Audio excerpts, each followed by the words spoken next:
plays a very large role in your overall premium. So the newer the roof, the cheaper the policy is going to be. Because when we insure a house, we're insuring the entire house at replacement cost. So if your roof is 18 years old, it's a 20-year 3-tab shingle roof, you really realistically have about 2 years left on that roof. So the insurance company is still insuring that roof to replace it brand new if something were to happen. So they're going to charge a higher premium for it at that point because they are basically putting the money out on the line. If a windstorm or tree falls on that roof, they have to replace it new. If you're purchasing a house, that's a great opportunity to take a look at the roof.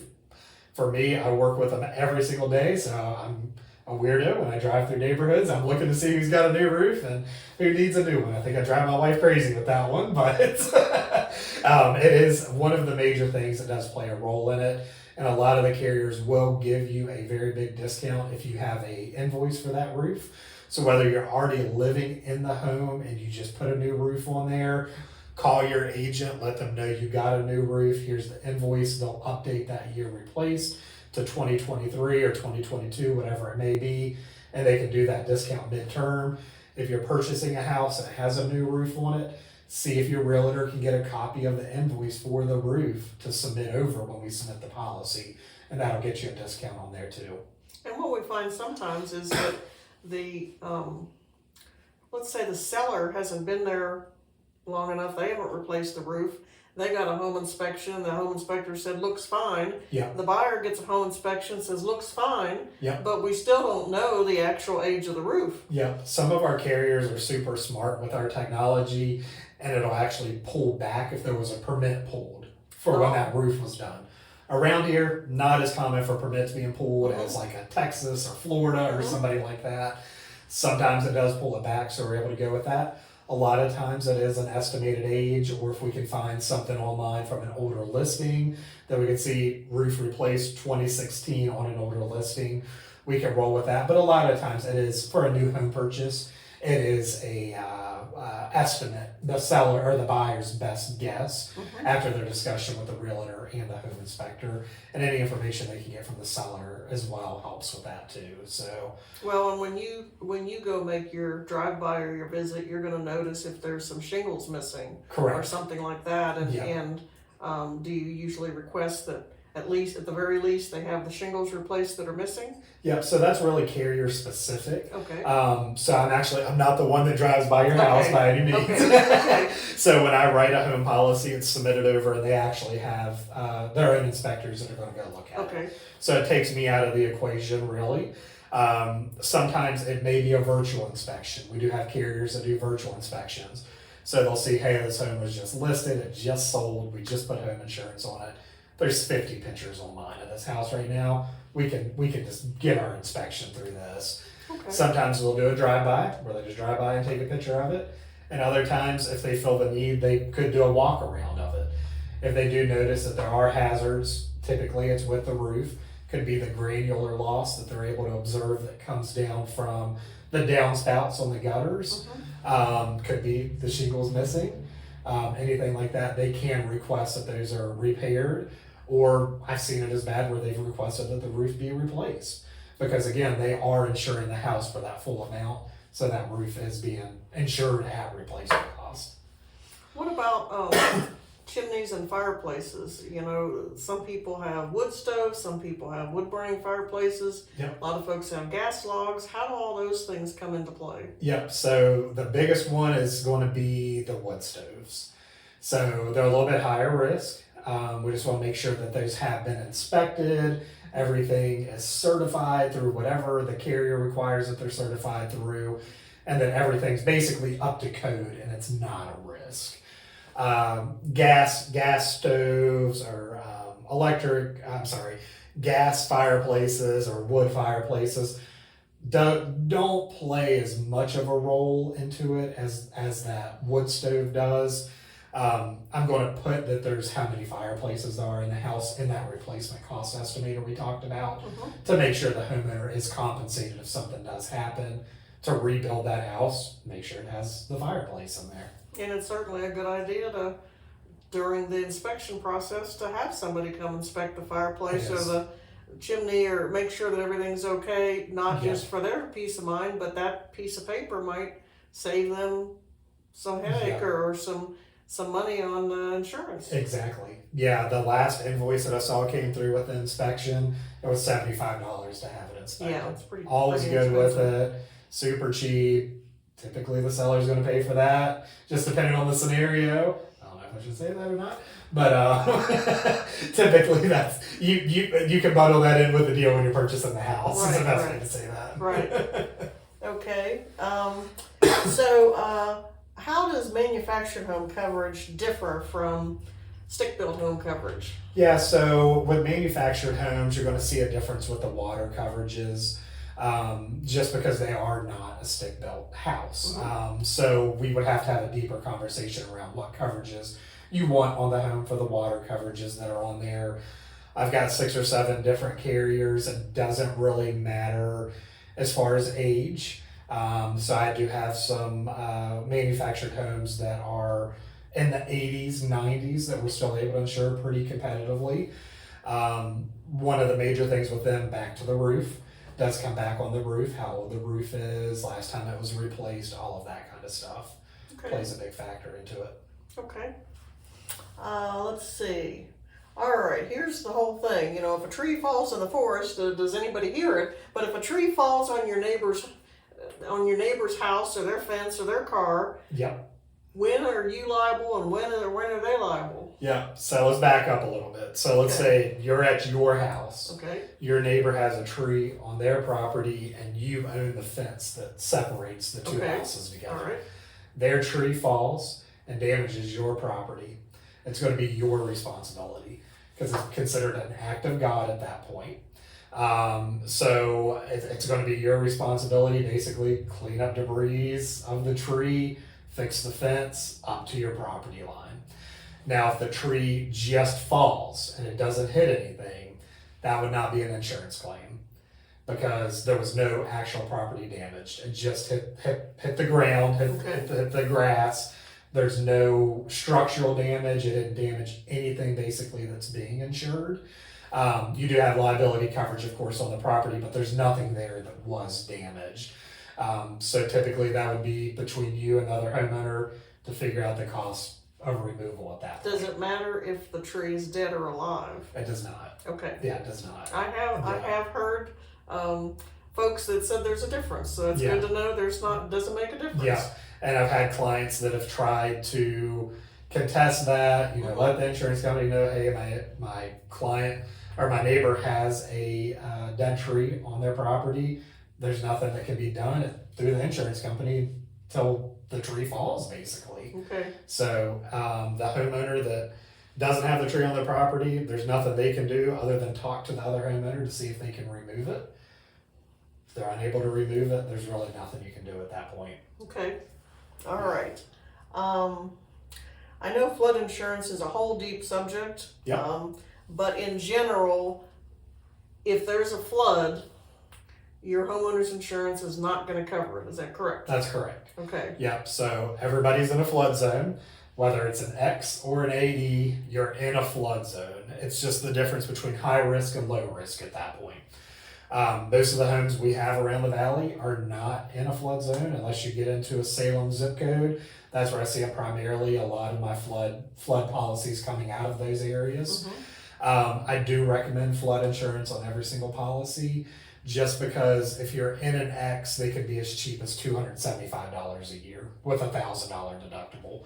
You never know what's going to happen, so it's always good to have that coverage. Okay. Yep. You talked about the water backup coverage, and we're going to back up just a minute. Yep.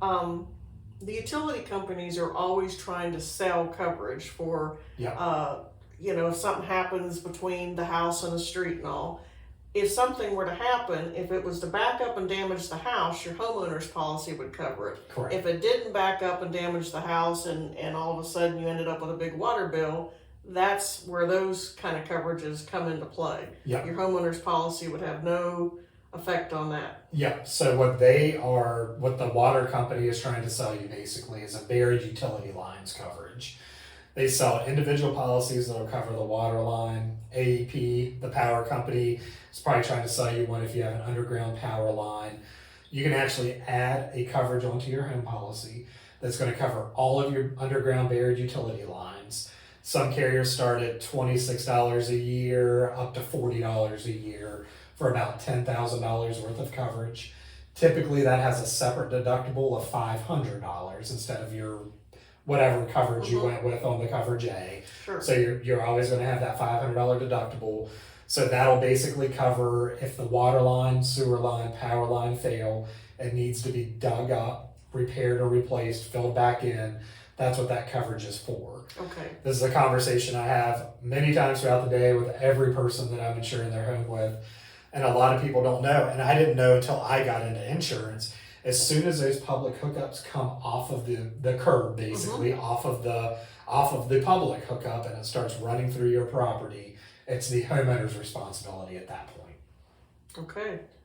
Well, it's good to know that could be a policy added on. That would make things a whole lot easier than having all these different policies around to keep up with. Exactly. Yeah, and it's typically cheaper too. I think the last one I got from the Water Authority was $7 or $8 for just the water line.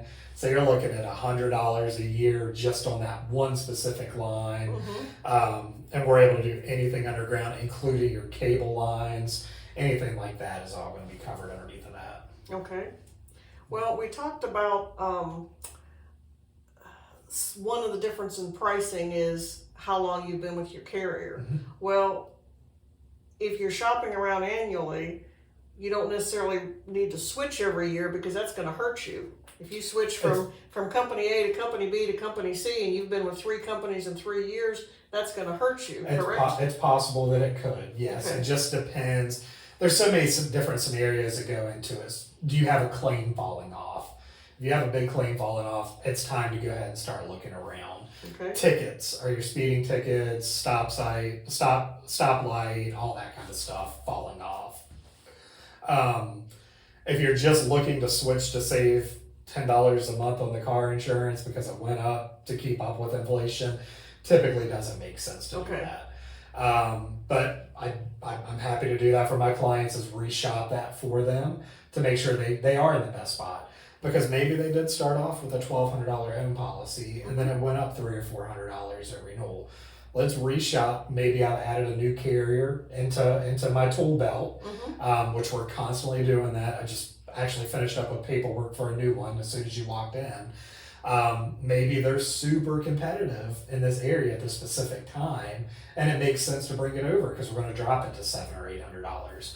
But more so on the auto insurance, if you're seeing that little bit of an increase, it doesn't make a huge sense to do it unless you're going to bundle it in with the home or something like that. But always a good time to at least take a look at it and see exactly what the savings could be. But again, if we're talking $50 or $60 a year, up to $100, it typically doesn't make a whole lot of sense because it does have that effect on that insurance score. Okay. Yep. Let's see. We've hit on a lot of the things that I had on my list of questions. What do you see as one of the biggest mistakes that homeowners make when they're insuring? So it really comes after being insured. And this is why I'm glad I have a claims team to talk people through different scenarios prior to turning in a claim. So yes, we have the conversation. Everybody understands there's $1,000 deductible. Sometimes I'll get a call that says, hey, let's just get back to the tree example. A tree just fell. I need to turn in a claim. All right, let's back up a couple steps here. Did it hit anything? No. Okay, we're not going to turn that claim in because it's not going to pay out. Even if we did turn it in, you still have a $1,000 deductible. Have you gotten estimates on how much it costs to have the tree removed? Let's go ahead and start with that. We're not going to turn a claim in anyways because that one's not going to be insured or covered under the policy. But to answer your question, turning in claims before they should be turned in, which I'm happy to talk through those conversations. Our claims team is happy to talk through those conversations to make sure you're not turning in things that should not be turned in. And it might hurt you in the long run. And it will hurt you in the long run. Even if it's a zero payout, your policy's still going to go up at renewal because you're a higher risk at turning in claims at that point. So it almost guaranteed is going to go up, even if it's a zero payout. And I kind of learned that the hard way. My late husband had a pickup, and he had an outside sun visor on it, and he had running boards, and he put custom wheels on it. And somebody in Philadelphia got up on the hood and ripped off the outside sun visor. Yeah. Well, he had full coverage, and he called and was looking at getting it a claim, and they said, well, it's probably not worth doing. Right. They also said because he hadn't turned in that he'd done these modifications, it wasn't on record, so we didn't. For about the next 5 years, I'm going to say, every time we'd call to shop for insurance, they'd say, oh, we see you had a claim on this.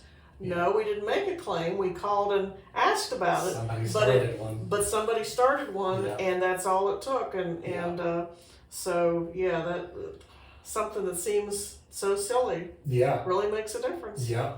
I don't think it hurt us, but everybody always asked about it. Yeah. And as you know, it takes a while for that stuff to fall off. Yeah. 5 years typically, which I guess is what you said on that one. It takes a while. Yeah, it sure did. Yeah. Well, I think that's about it. Do you have anything else that you want to share? Yeah. So if you haven't shopped for your insurance in a long time, it's a good time to go ahead and do that. Let's at least have a conversation, run through the process, make sure number one, you have the correct coverages on your policy. So we're going to look at those liability coverages. We're going to make sure you don't have a $5,000 deductible in there when you don't want it. I'm happy to go through those line by line, review the coverages with you, even if you're not with my agency. We will go through those and make sure everything's good, and then we'll quote it out and see where you're at. If you're not using a broker, I highly recommend finding one. Hopefully that'll be me, Justin with Goosehead Insurance. But the capabilities I have to be able to shop the market. So I can shop nationwide, Allstate, all of your top carriers. For the most part out there, I'm able to. There are some captives out there that haven't seen the light yet to come over into the independent world. But where I have 100 different carriers, we're going to make sure you are in the best spot. And if you're in the best spot, I'm going to tell you that. Like, this is a really good policy. Maybe you need to change this a little bit. But most of the times we're able to find something a little bit better that's going to satisfy all the needs at a good price point. Are there any circumstances that make a difference? Say, today a lot of folks are working from home remotely. Does that apply at all? It does, yeah. So in car insurance, it does have an effect on it for your annual miles driven. A lot of the carriers we work with do have telematics now as well too. So it's basically an app that you can download on your phone, and it reports back to the insurance company of your driving habits. So if you're not driving very much, it's a good idea to take advantage of that. Or if you're already a safe driver, go ahead and take advantage of those other discounts that are out there and available to you. We can go through and adjust that annual mileage too. If you're like, I literally drive 6,000 miles all year because I do work at home all the time, we can adjust those things up front as well too. Does it apply, does it affect the homeowner's policy any that you're working at home? Not typically unless you have customers on site. Okay. That's the biggest issue we're going to see there because again, you have those liability coverages on the home policy. So if you got customers coming in and out, we need to know about that. If you're running a daycare out of your house, it's fine. We just need to know about it. Because again, they're putting up $500,000. So we just need to get everything out front. In the beginning, it's fine, but we'll make sure you're covered. At the most important time when it counts is when you do have a loss and you need to